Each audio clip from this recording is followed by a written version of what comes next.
Hi, welcome to the Better Minneapolis podcast. The Undecided Voter. The next mayor hinges on their choice.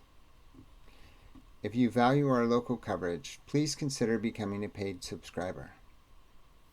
With the Minneapolis municipal election just 30 days away, 17% of voters remain undecided about their choice for mayor, according to polls published by Minneapolis for the Mini.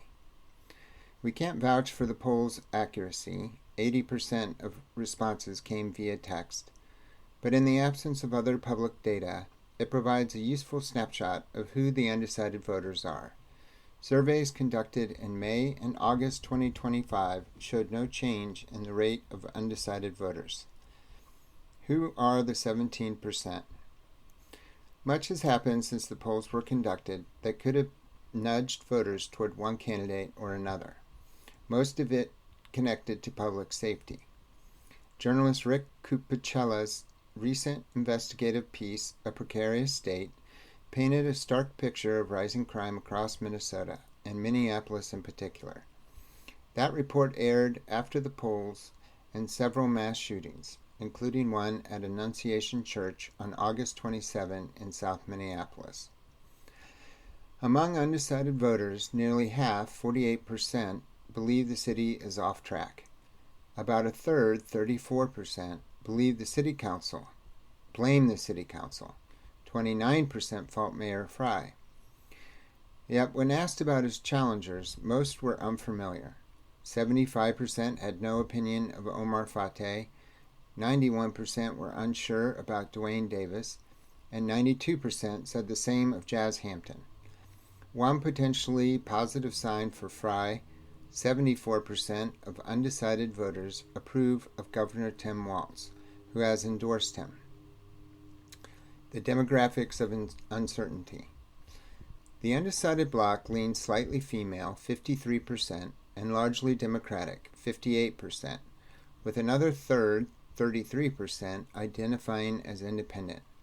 Most are white, 74%, and the largest age group falls between 46 and 65 years old, 33%. Taken together, these figures suggest that the undecided voter looks much like Minneapolis itself: moderate, pragmatic, and uneasy about the city's direction. Whether these voters break toward continuity or change will likely determine who occupies City Hall next. Why undecided voters matter so much. If early voting trends hold, turnout in this year's election will at least match 2021, when about 54% of registered voters cast ballots, roughly 145,000 people. Of those, an estimated 25,000 remain undecided.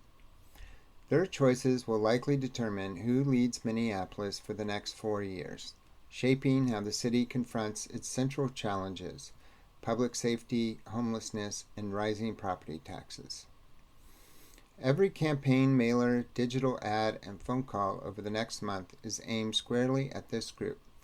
They are the audience both mayoral and council candidates must reach. It is one of democracy's peculiarities that the uncommitted often hold the most power. Those who follow city politics closely may help frame debates, but elections are decided by those who are less engaged, people who tune out much of the political noise, believe little will change regardless of who governs, or prefer not to think about it. Yet it is their eventual decisions that tip the balance of power.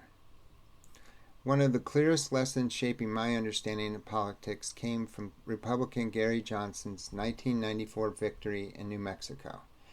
With little prior political experience, he used his personal fortune to saturate the airwaves, defeating a 12-year incumbent largely through name recognition. Voters knew who he was, and for many, that was enough. The same dynamic often favors incumbents, and it may again occur in Minneapolis. If this election comes down to which candidate voters recognize when they walk into the booth, Mayor Frey starts with a clear advantage. What to expect in the city council races. By our count, 5 city council races appear competitive.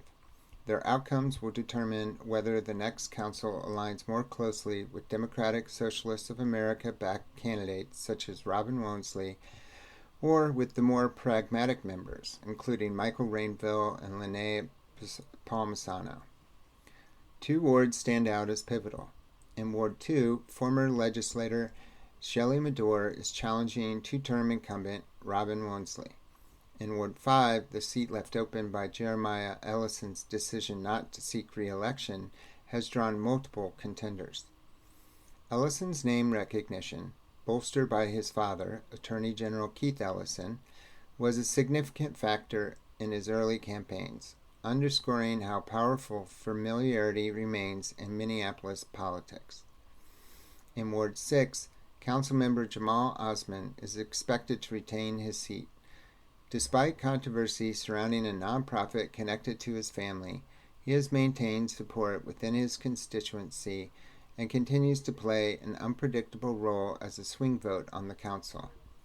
If Omar Fateh were to win the mayor's race, Osman would likely emerge as one of his more reliable allies. If undecided voters break toward Mayor Frey, Minneapolis could see a council majority of 9 that supports his agenda. If, however, voters coalesce around Omar Fateh, whether as their first choice or through ranked choice reallocation, the effect may cascade down ballot. Candidates aligned with his campaign would likely prevail, producing a council with a veto-proof majority, possibly 9 members in support of the Fateh-Woensley agenda. Get out the vote. The next 30 days will be crucial for candidates trying to build name recognition before ballots are cast. Ward 8 offers a useful reminder of how even small vote shifts can alter outcomes under ranked choice voting. This year, Republican candidate Bob Solentrop is again on the ballot. His campaign message focuses on opposing Democratic Socialist candidates, and he's been active across the ward, delivering flyers and knocking on doors. After 2 election cycles, many voters know who he is, a crucial factor. In 2023, Solentrop received 418 first-choice votes.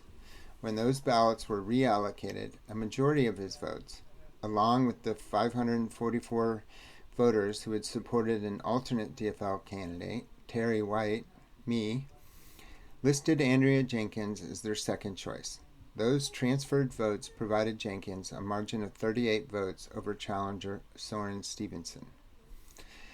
In 2021, Solentrop earned 1,468 votes, running directly against Jenkins.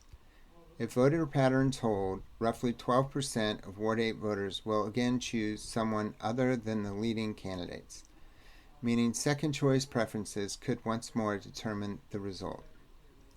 The lesson is straightforward. Ranked choice voting rewards informed participation. Voters should take time to learn not only about their first-choice candidate, but also about who they'll rank second and third. The League of Women Voters Minneapolis hosts candidate forums and posts information on both its website and vote411.org. Better Minneapolis has extended interviews with many of this year's candidates in our archives, or you can visit our YouTube channel, @BetterMinneapolis. Better Minneapolis does not endorse candidates, but subscribers are welcome to contact us directly for insight and analysis specific to their ward.